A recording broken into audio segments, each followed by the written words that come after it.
یادگار عینی و این کوهساران زنده باد، شعر ترسونزاده و این آبشاران زنده باد. درود بینندگان ارجمند، ما برنامه نوبتی را بخشیده به 110 سالگی استاد ترسونزاده از دهه قره‌طاق پیشنهاد شما می نماییم. واقعا خرد و کلان این دیار اشعار استاد ترسونزاده را از بر کرده‌اند و ما نیز تصمیم گرفته ایم که در اساس اشعار استاد ترسونزاده و با اشتراک همدیارانشان برنامه نوبتی را تقدیم شما نماییم. و پیش از آغاز برنامه ما از آثارخانه به نام استاد ترسونزاده دیدن میکنیم و بعداً برنامه ادامه یابد. با ما بمانید. به تو تنهایی کشیدم درد من بالا گرفت، به تو تنهایی کشیدم درد من بالا گرفت، دید رنگی من طبیب بود در بری من جا گرفت. دوست یارم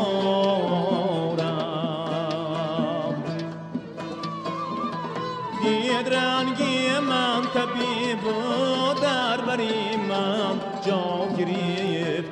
دوست یارم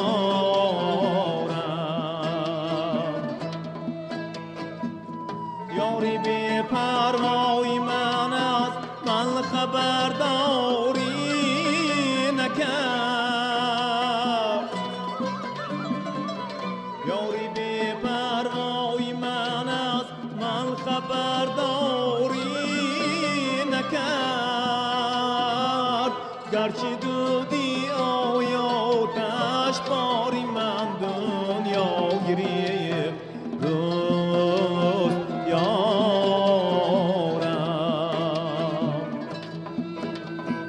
گرچه دودی آیاتش باری من دنیا گرفت. دوست یارم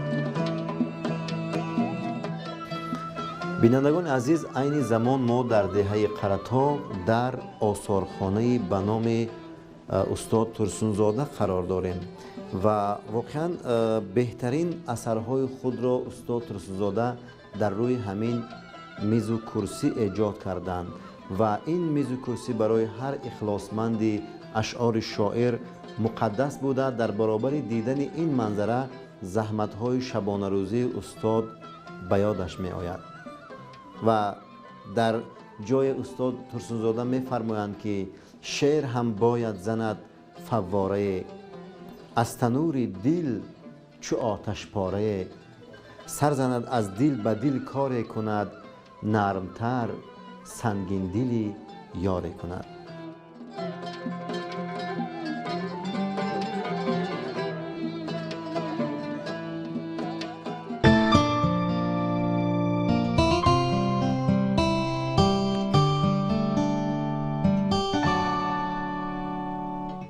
بینندگان عزیز، استاد ترسونزاده را به شبهه همین طبیعت نظرربای وطن شاعر کرده است، زیرا هر نفری که قدم خود را به این مکان زیبا می‌گذارد شعر مشهور استاد ترسونزاده را به اختیار زمزمه می‌نماید.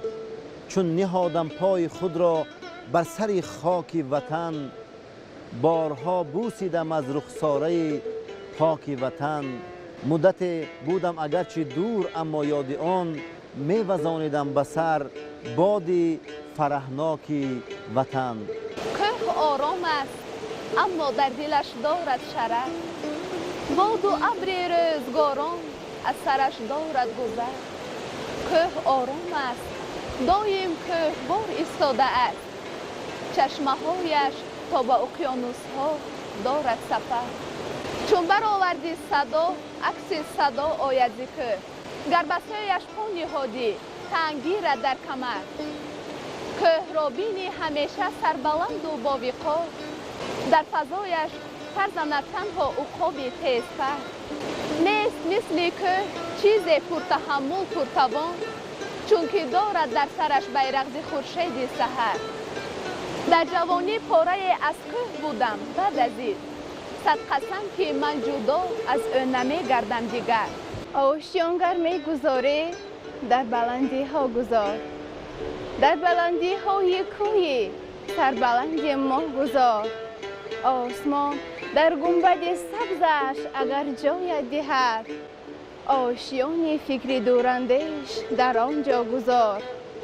نیستی تو بلبل چولی که افغان سر کنی، چشم را با کمترین اشک ندامت تر کنی. به وفایی گل خار بیابان دیده و منزل خود را نشیمنگاهی ها رو جر کنی. آشیانگر پست باشد باد ویرانش کند، بچه هم بازیچه دست فلخمانش کند. گربه مسکین که عمره در غمی بال و پر است، چوجه های نوپرت را راحت جانش کند. چشم من سیری ندارد از تماشای زمین، خواهم از مد نظر نفتد یگان جای زمین. چشم من خواهد که بیند نوبهاران بیشمار، بارها بیند شکفتنهای گلهای زمین. چشم من محو جمال و حسن زن باشد مدام، بهز حسن زن نباشد حسن زیبای زمین. گر نمی بود حسن زن حسن زمین پیدا نبود، زین سبب گویم زن را محفل آرای زمین. اگر از گریه کردم آب میشد دل من بود، به سیل اشک میشد غرق منزل من بود. اگر آسان نمیگردید مشکل من بود، به زیر موج دریا مانده ساحل من بود. اگر چه مردن فرزند را در جنگ دیدم من، اگر چه بارها بیگانه دلسنگ دیدم من، به امید که بینم چاه کنها را به زیر چاه نمردم، گرچه با چشمم اجل هر رنگ دیدم من. نمردم زیستم فرزند خوردم را کلان کردم، شبی توی عروسی اشک شادی را روان کردم. گمان کردم که آب دیده مرجان گشت مرجان را، به کلین پیشکش کردم دعا چون مادران کردم. ندارم طاقت داغ پسر دیدن دیگر هرگز، سراسر سوختار پرشرر دیدن دیگر هرگز. به هر یک خانه طفلی به پدر دیدن دیگر هرگز، حیات آدمی را در خطر دیدن دیگر هرگز. بینندگان عزیز، برنامه ما ادامه دارد.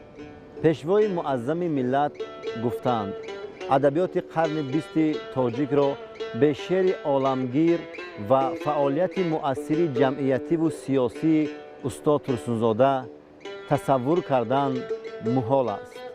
به قول استاد لایق، خلق به فرزند عالمگیر نیست. طبیعی است که هر شاعر روشنضمیر و بیداردل فرزند زمان خود است، زیرا همه گونه حادثات و واقعه ها را پیش از همه شاعر احساس می کند و آن را به رشته نظم می کشد. شاعر فرزانه را عصر و زمان بر نیاز خویشتن می آورد. مادر تنها نزاید شاعر، خلق او را بهر خود می آفرد. تو را 100 بار گفتم که غلامت من، همین کافی است. صدای یک کلامت، یک سلامت من، همین کافی است. نوشتم مهر ماندم دست به گفتار حیاتم را مماتم را به نامت من همین کافی است. تو دانی فعل و اطوار غلامان شور و عصیان است. شکستن پاره کردن کنده و زنجیر زندان است. چروج کوه جوشیده خروشیده برون رفتن ز قعر تنگنا آمال آزادی پرستان است. ولی من آن غلامم که نه اسیان میکنم نه شور، نه با تو میکنم جنگ و نه از تو میشوم من دور. همیشه با تو میخندم، همیشه با تو میگریم. اگر خواهی تو من هیجو، اگر خواهی تو من مشهور. وفا کن گفته بودی من وفا کردم همین کافی است. دلم را در وفا آب و ادا کردم همین کافی است. اگرچه ابتدای عاشقان در عشق هر رنگ است، ولی با نام تو من ابتدا کردم همین کافی است. جان شیرین اینقدر جنگم مکن، اینقدر بیهوده دلتنگم مکن. گشته گشته از سفر باز آمدم، باز در نزدت به پرواز آمدم. هر کجا که خواب کردم خیستم، هر کجا که بود جای زیستم. این دل من منزل یاد تو بود، یاد روی حسن آباد تو بود. جان شیرین خود که آزاد از غمی مظلوم ها آگه کمی. یادداری از مبارز شاعران، فیض بود در خانه ما مهمان. از وطن گپ سر کنی در میگیری، در به مثل هزومی تر میگیری. بیشتر خاموش گرچه می نشست، گرچه کمتر سوی نام می برد است. دیگران را گرچه او می کرد گوش، می کشید آن گرچه تماکو خموش. لیک چشمان شرر می ریختند، خون حسرت از جگر می ریختند. پیچ و تابش مثل موج آب بود، آبهای ناحیه پنجاب بود. بارها این مرد زندان دیده است، در سر مو بازی جان دیده است. رو به خلق و کشوری محبوب کرد، مرگ به انصاف را مغلوب کرد. تب سرباز و قلم شمشیر شد، پاسبانش نظم عالمگیر شد. عدل جویان او جهانگردی کنند، در ادای قرض خود مردی کنند. ظلم کرده گرچه مویش را سفید، لیک میگوید که دنیا با امید. جان شیرین فرق کن در کوهسار، سیل را از آبهای چشمسار. در وطن فرزند ما بدبخت نیست، مادری آن هم زن سرسخت نیست. در دیار ما شد آدم ارجمند، شد سری خمگشته زنها بلند. هیچ کاری نیست بی زن خوب شد، افتخاری نیست بی زن خوب شد. خوب شد که زن به دولت یار شد، مملکت از دست زن گلزار شد. کرد زن وضعیت ما را دیگر، چون نسیم تازه داخل شد به سر. دمی که دل برم مانند گل خندیده می آید، امیدی تازه در دل نوری نو بردیده می آید. تنش را داده با پیراهنی ابریشمین آرا، گمان سازی که گل در برگ گل پیچیده می آید. به من دلبر چنان هم آشنای و مهربان گشته است، که او حرف رقیبان را دیگر نشنیده می آید. بهاری روزگارش رنگ و بوی صد چمن دارد، رخش گل گل شکفته خاطرش بالیده می آید. چون نهادم پای خود را بر سر خاک وطن، بارها بوسیدم از رخساره پاک وطن. مدت بودم اگرچه دور اما یاد آن، میوزانیدم به سر بادی فرحناکی وطن خیش را میبینم اکنون باز در آغوش او باز میخوانم سرودی تازه در گوش او باز میگیرم نفس من از هوای بیغبار باز می نوشم آب از چشمه پرجوش او. بینندگان عزیز، واقعا در ساحل دریای قرطاق نشسته شعرهای استاد ترسونزاده را خواندن لذت دیگر دارد. به تو تنهایی کشیدم، درد من بالا گرفت، دید رنگ من طبیب و در بری من جا گرفت. یاری به پروای من از من خبرداری نکرد، گرچه دودی آهی آتشباری من دنیا گرفت. از شکفتنهای گلها باغها گلگون شدند، غنچه امید من یک گوشه صحرا گرفت. عاشقی ای دردمندان درد بی‌درمان بوده است، آتش سوزان هجران در دلم مأوا گرفت. از یکی پرسان شدم که یاری من به من چی کرد، گفت به تو با دیگرها ساغر و مینا گرفت. دل تپیدن داشت از تفس درون سینم، رفت آرام از نسیمی ساحل دریا گرفت. سین و سال زن به کس پرسیدن از آداب نیست. سین و سالی خیش را گفتن به زنها خاص نیست. زن است و در همه حالت چو زن میماندان، این معمایی است که حاجت به پرس و پاس نیست.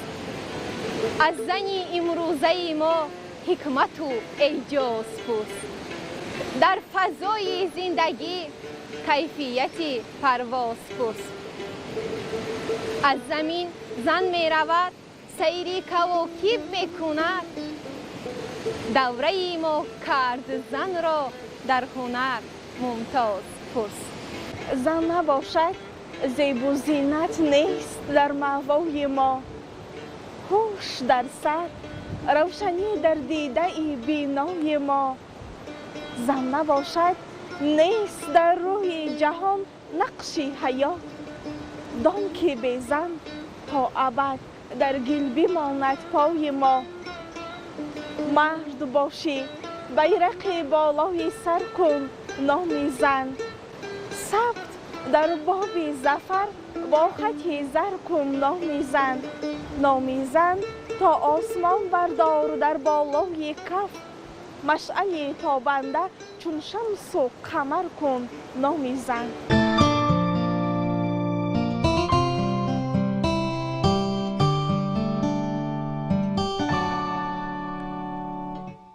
بینندگان عزیز، برنامه ما در دهه قرطاق شهر ترسونزاده ادامه دارد، البته در اساس اشعار استاد ترسونزاده. در یک غزل استاد میگویند تا به کی پنهان کنم درد دل بیچاره را، تا به کی از اشک سوزان تر کنم رخساره را. از گلستان محبت تا رسد بوی وفا، از سر کویش نکندم دیده نظاره را. هر که شد به بهره از سودای عشق عاشقان، میزند سنگ ملامت عاشق آواره را. در دل جانان نمی سازد اثر آواز من، آب سازد ناله من گرچه سنگ خاره را. شاعری به عشق مرغی به پرست، به حرارت ماه و به جان پیکر است. شاعران را عشق حاتم میکند، سربلندی رای عالم میکند. عشق شاعر را به جنبش آورد، در سری میدان سنجش آورد. قطره خواهی اگر دریا دهد، گوشه خواهی اگر دنیا دهد. روح من عالم دیگر شد، تو همان هستی همان. سرزمینت پرثمر شد، تو همان هستی همان. دور من دور هنر شد، تو همان هستی همان. دیده و دین پرشرر شد، تو همان هستی همان. آسمان در سینه تو عکس اندازی کند، با جمال تو ستاره شوخی و بازی کند. عالمی را حسن تو از خویشتن راضی کند، ماه گردون در دل شب گردن افرازی کند.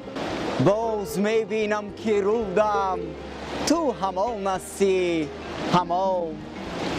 پیش تو من در سجودم تو همان هستی همان. دل برایت من کشودم تو روان هستی روان. گوش ناکرده سرودم تو روان هستی روان. از زمین نان ریزه ها را چیده می مالم به چشم، نان گرمی مهنتی را دیده می مالم به چشم. چون که من هم در زمان خود درلگر بوده ام، خوشچین و باغبند و داست دربر بوده ام. گوش می کردم سرود مرد خیرمندکوب را، می شنیدم ضربه های گاورانه چوب را. پا برهنه دل گرسنه سرسر کوه و عدی، خورجین در کیف می گشتم چو یک مرد فقیر. نانوای شهر می آید کنون گر پشت در، نان گرمی خویش را برداشته وقت سحر. کوچه ها را پر کند از بوی نان شیرمال، پر کند خون عروسان در شب توی وصال. خوشه ها در کشته ها وقتی که سر خم می کنند، شادی و خرسندی خرد و کلان زن می کنند. از زمین نان ریزه ها را چیده می مالم به چشم، دیده و سنجیده و بالیده می مالم به چشم.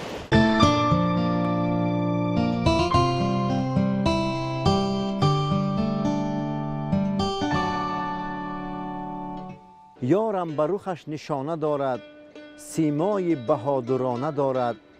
بینی اگرش میان مردان، مردانگیش بها ندارد. شادم که همیشه مهر جانان در سینه ام آشیانه دارد. عشق من و آن میان مردم هم قصه و هم فسانه دارد. نازم که به وصف یار مرزا بیت و غزل و ترانه دارد. بینندگان عزیز، با امید آن که روزگارتان همچون شعر زیبا باشد، برنامه نوبتی را به پایان میرسانیم. تا دیدار دیگر، سعادتمند و کامگار باشید.